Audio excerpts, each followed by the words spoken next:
ਗੁਰੂ ਸਮਝਦਾ ਕਿ ਭਾਈ ਉਹ ਚੀਜ਼ ਨਾ ਦਿਓ ਜਿਹੜੀ ਚੀਜ਼ ਤੁਹਾਨੂੰ ਪ੍ਰਾਪਤ ਕਰਨ ਲੱਗਿਆਂ ਪਰੇਸ਼ਾਨੀ ਹੋਵੇ।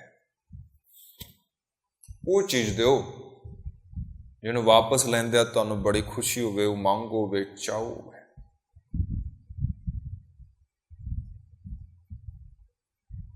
ਗੌਤਮ ਬੁੱਧ ਦੇ ਪਾਸ ਇੱਕ ਵਿਅਕਤੀ ਜਾਂਦਾ ਹੈ। ਜਾਣ ਤੋਂ ਪਹਿਲਾਂ ਜਿੱਥੇ ਗੌਤਮ ਬੁੱਧ ਬੈਠਦੇ ਸਨ ਉੱਥੇ ਕਾਫੀ ਲੋਕ ਰੋਜ਼ਾਨਾ ਆਉਂਦੇ ਸੀ, ਉਹਨਾਂ ਨੂੰ ਦੇਖਦਾ ਸੀ। ਉਹ ਜਦੋਂ ਆਉਂਦੇ ਸਨ ਉਹਨਾਂ ਦੇ ਚਿਹਰੇ ਮੁਰਝਾਏ ਹੁੰਦੇ ਸਨ, ਜਦੋਂ ਵਾਪਸ ਜਾਂਦੇ ਸਨ ਬੜੇ ਖੁਸ਼ ਹੁੰਦੇ ਸਨ। ਗਰੀਬ ਵਿਅਕਤੀ ਸੀ ਉਹ ਬਹੁਤ। ਇੱਕ ਦਿਨ ਉਹਨੇ ਵੀ ਸੋਚਿਆ ਵੀ ਮੈਂ ਵੀ ਜਾਂਦਾ ਬੁੱਧ ਜੀ ਦੇ ਪਾਸ, ਖੁਰੇ ਮੇਰੀ ਵੀ ਗਰੀਬੀ ਕੱਟੀ ਜਾਏ। ਇਹ ਗਿਆ, ਜਾ ਕੇ ਇਹਨੇ ਮੱਥਾ ਟੇਕਿਆ, ਨਮਸਕਾਰ ਕੀਤੀ। ਨਮਸਕਾਰ ਕਰਕੇ ਇਹਨੇ ਬੇਨਤੀ ਕੀਤੀ ਕਿ ਮਹਾਰਾਜ ਮੈਂ ਬਹੁਤ ਗਰੀਬ ਵਿਅਕਤੀ ਹਾਂ, ਤੁਹਾਡੇ ਕੋਲ ਜਿੰਨੇ ਵੀ ਆਉਂਦੇ ਨੇ ਇਹਨਾਂ ਦੇ ਘਰਾਂ 'ਚ ਬਹੁਤ ਅਮੀਰੀ ਹੈ, ਬਹੁਤ ਧਨ ਦੌਲਤ ਹੈ, ਬੜੇ ਖੁਸ਼ ਰਹਿੰਦੇ ਨੇ, ਪਰ ਮੈਂ ਬੜਾ ਗਰੀਬ ਹਾਂ, ਕੰਗਲਾ ਹਾਂ। ਮੇਰੀ ਗਰੀਬੀ ਦਾ ਕਾਰਨ ਦੱਸੋ, ਮੈਂ ਕਿਉਂ ਗਰੀਬ ਹਾਂ ਅਤੇ ਮੈਂ ਇਸ ਗਰੀਬੀ ਤੋਂ ਕਿਵੇਂ ਨਿਜਾਤ ਪਾ ਸਕਦਾ, ਕਿਵੇਂ ਅਮੀਰ ਬਣ ਸਕਦਾ, ਇਹ ਦੱਸੋ। ਗੌਤਮ ਬੁੱਧ ਉਹਦੇ ਚਿਹਰੇ ਵੱਲ ਦੇਖਦੇ ਨੇ ਤੇ ਮੁਸਕਰਾਉਂਦੇ ਨੇ ਔਰ ਕਹਿੰਦੇ ਕਿ ਤੇਰੀ ਗਰੀਬੀ ਦਾ ਕਾਰਨ ਇੱਕੋ ਹੀ ਹੈ। ਉਹ ਦੇਖਦਾ ਮਹਾਤਮਾ ਬੁੱਧ ਵੱਲ। ਗੌਤਮ ਬੁੱਧ ਕਹਿੰਦੇ ਤੇਰੀ ਗਰੀਬੀ ਦਾ ਕਾਰਨ ਇੱਕੋ ਹੀ ਹੈ ਕਿਉਂਕਿ ਤੂੰ ਅੱਜ ਤੱਕ ਕਿਸੇ ਨੂੰ ਕੁਝ ਦਿੱਤਾ ਹੀ ਨਹੀਂ, ਕਿਸੇ ਦੀ ਅੱਜ ਤੱਕ ਕੋਈ ਮਦਦ ਕੀਤੀ ਹੀ ਕੋਈ ਨਹੀਂ, ਅੱਜ ਤੱਕ ਤੂੰ ਕਿਸੇ ਦਾ ਭਲਾ ਕੀਤਾ ਹੀ ਕੋਈ ਨਹੀਂ। ਆਹ ਤੇਰੀ ਗਰੀਬੀ ਦਾ ਕਾਰਨ। ਉਹ ਕਹਿਣ ਲੱਗਾ ਮਹਾਰਾਜ ਮੈਂ ਤੇ ਖੁਦ ਕੰਗਲਾ ਹਾਂ,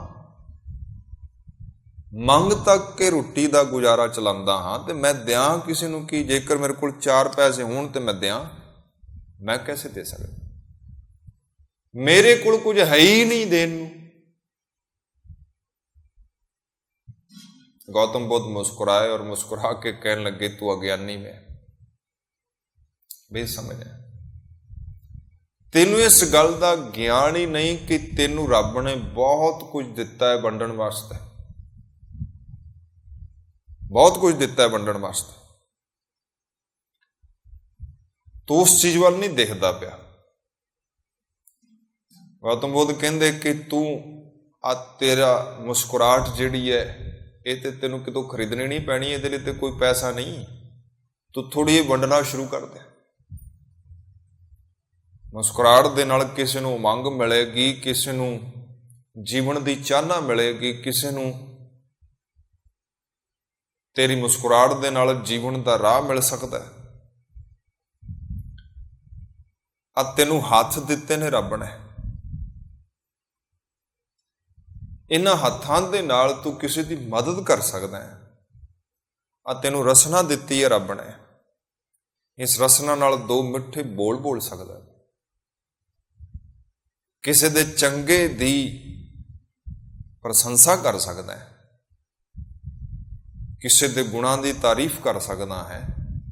ये 3 चीज़ां ते हरेक व्यक्ति नूं कहंदे दित्तियां ने।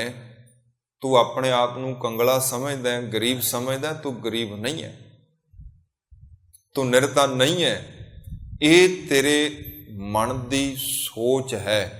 इस सोच तो छुटकारा पा और अज तो वंडना शुरू कर दे, देना शुरू कर दे। देंगा तो अपने आप सब कुछ आना शुरू हो जाएगा। भाई गुरदास जी कहते दिता लईए अपना, अण दिता कछ हाथ ना आवे।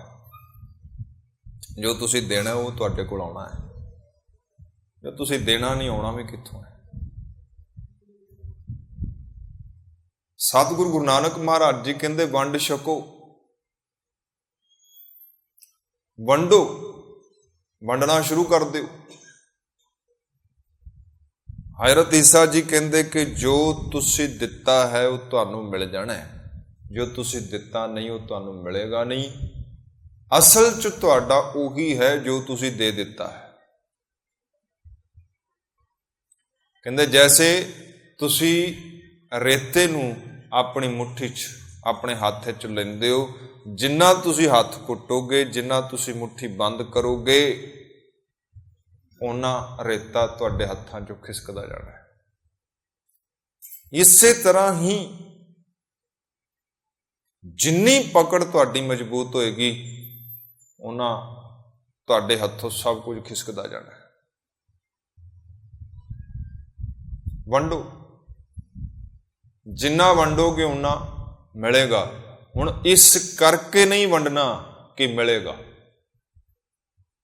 ਇਹ ਵੀ ਮਨ ਦੀ ਚਾਲ ਹੈ, ਕਿਉਂਕਿ ਲੋਕ ਦਾਨ ਪੁੰਨ ਬਹੁਤਾ ਕਰਦੇ ਨੇ, ਪਰ ਉਸ ਦਾਨ ਦੇ ਪਿੱਛੇ ਉਹਨਾਂ ਦਾ ਮਕਸਦ ਕੀ ਹੁੰਦਾ ਹੈ ਕਿ ਇੱਕ ਦਿਆਂਗੇ ਹਜ਼ਾਰਾਂ ਆਉਣਗੇ। ਅਗਰ ਤੁਹਾਡੀ ਨੀਅਤ ਇਸ ਢੰਗ ਦੀ ਹੈ ਤਾਂ ਤੁਹਾਡਾ ਦਿੱਤਾ ਕਿਸੇ ਅਰਥ ਦਾ ਨਹੀਂ ਰਹਿਣਾ। ਦੇਣ ਤੋਂ ਭਾਵ ਇਸ ਤਰ੍ਹਾਂ ਹੈ ਜਿਵੇਂ ਸੁਗੰਧ ਹੈ, ਫੁੱਲ ਭਰ ਜਾਂਦਾ ਹੈ ਸੁਗੰਧੀ ਨਾਲ, ਤੇ ਉਹ ਸੁਗੰਧੀ ਡੁੱਲਣੀ ਸ਼ੁਰੂ ਹੋ ਜਾਂਦੀ ਹੈ, ਜਿਹੜਾ ਆ ਜਾਂਦਾ ਉਹ ਲੈ ਜਾਂਦਾ ਹੈ। ਇਸ ਕਰਕੇ ਨਹੀਂ ਫੁੱਲ ਵੰਡਦਾ ਪਿਆ ਵੀ ਇਹ ਮੈਨੂੰ ਮਿਲੇਗੀ ਵਾਪਸ। ਭਾਈ ਗੁਰਦਾਸ ਜੀ ਕਹਿੰਦੇ ਜੋ ਤੁਸੀਂ ਦੇ ਰਹੇ ਹੋ ਮਿਲਣਾ ਹੈ ਤੁਹਾਨੂੰ। ਨਫ਼ਰਤ ਦਿਓਗੇ, ਨਫ਼ਰਤ ਮਿਲੇਗੀ ਵਾਪਸ। ਈਰਸ਼ਾ ਦਿਓਗੇ, ਈਰਸ਼ਾ ਮਿਲੇਗੀ ਵਾਪਸ। ਕ੍ਰੋਧ ਦਿਓਗੇ, ਕ੍ਰੋਧ ਮਿਲੇਗਾ ਵਾਪਸ। ਅਗਰ ਤੁਸੀਂ ਖੁਸ਼ੀਆਂ ਦੇ ਰਹੇ ਹੋ, ਹਾਸੇ ਦੇ ਰਹੇ ਹੋ, ਵੰਡ ਰਹੇ ਹੋ, ਵਾਪਸ ਵੀ ਆਉਣਗੇ।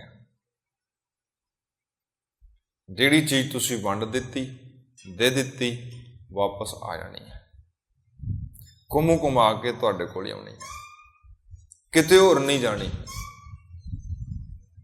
ਕਿਸੇ ਕੋਲ ਟਿਕਣੀ ਕੋਈ ਨਹੀਂ, ਤੁਹਾਡੇ ਕੋਲ ਆਣ ਕੇ ਰੁਕਣੀ ਹੈ।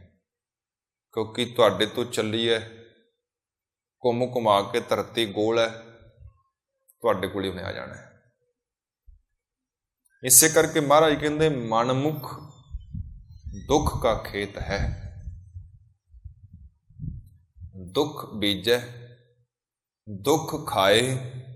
ਕਹਿੰਦੇ ਮਨਮੁਖ ਬੰਦਾ ਦੁੱਖ ਬੀਜਦਾ, ਦੁੱਖ ਵੱਢਦਾ, ਦੁੱਖ ਵੰਡਦਾ, ਦੁੱਖ ਪ੍ਰਾਪਤ ਕਰਦਾ ਹੈ। ਇਹ ਗੋਲ ਚੱਕਰ ਚੱਲਦਾ ਰਹਿੰਦਾ। ਨਾਨਕ ਭਗਤਾਂ ਸਦਾ ਵਿਗਾਸ, ਭਗਤ ਕਦੀ ਕਿਸੇ ਦਾ ਬੁਰਾ ਨਹੀਂ ਕਰਦੇ। ਭਗਤ ਕਿਸੇ ਨੂੰ ਦਵੈਸ਼ ਨਹੀਂ ਦਿੰਦੇ, ਈਰਸ਼ਾ ਨਹੀਂ ਦਿੰਦੇ, ਵੈਰ ਨਹੀਂ ਦਿੰਦੇ, ਨਫ਼ਰਤ ਨਹੀਂ ਦਿੰਦੇ, ਘਿਰਣਾ ਨਹੀਂ ਦਿੰਦੇ, ਕ੍ਰੋਧ ਨਹੀਂ ਦਿੰਦੇ, ਵਿਗਾਸ ਦਿੰਦੇ ਨੇ। ਇਸੇ ਕਰਕੇ ਘੁੰਮ ਫਿਰ ਕੇ ਵਿਗਾਸ ਖੇੜਾ ਉਹਨਾਂ ਕੋਲ। ਆਨੰਦ ਦਿੰਦੇ ਨੇ, ਇਸੇ ਕਰਕੇ ਘੁੰਮ ਫਿਰ ਕੇ ਖੇੜਾ ਉਹਨਾਂ ਕੋਲ। ਖੁਸ਼ੀਆਂ ਵੰਡੋ, ਆਨੰਦ ਵੰਡੋ, ਪ੍ਰੇਮ ਵੰਡੋ। ਆ ਰਸਨਾ ਪਰਮਾਤਮਾ ਨੇ ਜ਼ੁਬਾਨ ਦਿੱਤੀ ਹੈ, ਚੰਗੇ ਬੋਲ ਵੰਡੋ ਤੋ ਗਰੀਬੀ ਖਤਮ। ਕੰਗਾਲ ਬੰਦਾ ਉਦੋਂ ਹੁੰਦਾ ਹੈ ਜਦੋਂ ਉਹ ਇਤਨਾ ਕੰਜੂਸ ਹੋ ਜਾਂਦਾ ਹੈ। ਕਿਸੇ ਨੇ ਫਤਿਹ ਬੁਲਾਈ ਹੈ, ਜਵਾਬ ਨਹੀਂ ਦਿੰਦਾ, ਦੱਸੋ। ਕਿਸੇ ਨੇ ਸਤਿ ਸ੍ਰੀ ਅਕਾਲ ਕਿਹਾ ਹੈ, ਕੋਈ ਜਵਾਬ ਨਹੀਂ ਦਿੰਦਾ। ਇੰਨੀ ਵੀ ਕੰਗਾਲੀ ਕਾਹਦੀ, ਇੰਨੀ ਵੀ ਕੰਜੂਸੀ ਕਾਹਦੀ। ਬੋਲਣ ਤੇ ਕੋਈ ਟੈਕਸ ਥੋੜ੍ਹੀ ਲੱਗਦਾ ਹੈ। ਬੋਲਣ ਤੇ ਐਸਾ ਤਾਂ ਨਹੀਂ ਤੁਸੀਂ 2 ਬੋਲ ਬੋਲੋਗੇ ਤੇ ਤੁਹਾਡੇ ਅਕਾਊਂਟ 'ਚੋਂ ਪੈਸੇ ਕੱਟੇ ਜਾਣਗੇ। ਹੁਣ ਜਿਹੜਾ ਬੰਦਾ ਇੰਨਾ ਕੰਜੂਸ ਹੈ ਕਿ ਉਹ ਤੁਹਾਡੀ ਫਤਿਹ ਦਾ ਜਵਾਬ ਫਤਿਹ 'ਚ ਨਹੀਂ ਦੇ ਸਕਦਾ, ਹੋਰ ਕੀ ਦੇ ਪਾਏਗਾ। ਤੇ ਫਿਰ ਉਹ ਸੋਚੇ ਕਿ ਮੇਰੀ ਗਰੀਬੀ ਕੱਟੀ ਜਾਏ, ਮੇਰੇ ਦੁੱਖ ਮੁੱਕ ਜਾਣ। ਉਹਦੇ ਕੋਲ ਤਾਂ ਇਤਨੀ ਤਾਕਤ ਵੀ ਨਹੀਂ ਹੈਗੀ ਕਿ ਕਿਸੇ ਨੂੰ ਫਤਿਹ ਦੇ ਦੇ। ਇਹ ਤੇ ਫਰੀ 'ਚ ਹੈ। ਕਿਸੇ ਨੂੰ ਮੁਸਕਰਾਹਟ ਦੇ ਦੇ, ਇਹ ਤੇ ਫਰੀ 'ਚ ਹੈ। ਤੁਸੀਂ ਕਿਸੇ ਬੰਦੇ ਨੂੰ ਦੇਖਦੇ ਹੋ ਹਲਕਾ ਜਾਂ ਤੁਸੀਂ ਮੁਸਕਰਾ ਦਿੰਦੇ ਹੋ, ਇਹਦੇ 'ਚ ਕੋਈ ਵੱਡਾ ਮੁੱਲ ਨਹੀਂ ਲੱਗਦਾ। ਪਰ ਨਹੀਂ, ਬਹੁਤੇ ਕੰਜੂਸ ਬੰਦੇ ਹੁੰਦੇ ਨੇ, ਇੰਨਾ ਵੀ ਨਹੀਂ ਕਰ ਸਕਦੇ। ਹੁਣ ਇਹ ਜਿਹੜੀ ਕੰਜੂਸੀ ਹੈ, ਉਹਨਾਂ ਦਾ ਚਿਹਰਾ ਹੋਰ ਲਮਕ ਜਾਂਦਾ ਹੈ, ਹੋਰ ਦੁਖੀ, ਹੋਰ ਪਰੇਸ਼ਾਨ। ਤੇ ਜਿਹੜੇ ਮੁਸਕਰਾਉਣ ਵਾਲੇ ਨੇ ਸੱਜਣ, ਉਹਨਾਂ ਦਾ ਚਿਹਰਾ ਹੋਰ ਖਿੜਿਆ ਰਹਿੰਦਾ, ਹੋਰ ਖਿੜਿਆ ਰਹਿੰਦਾ, ਹੋਰ ਖਿੜਿਆ ਰਹਿੰਦਾ। ਗੱਲ ਤੇ ਹੈ ਵੀ ਜੋ ਦੇ ਰਹੇ ਨੇ ਉਹ ਵਾਪਸ ਆ ਰਿਹਾ।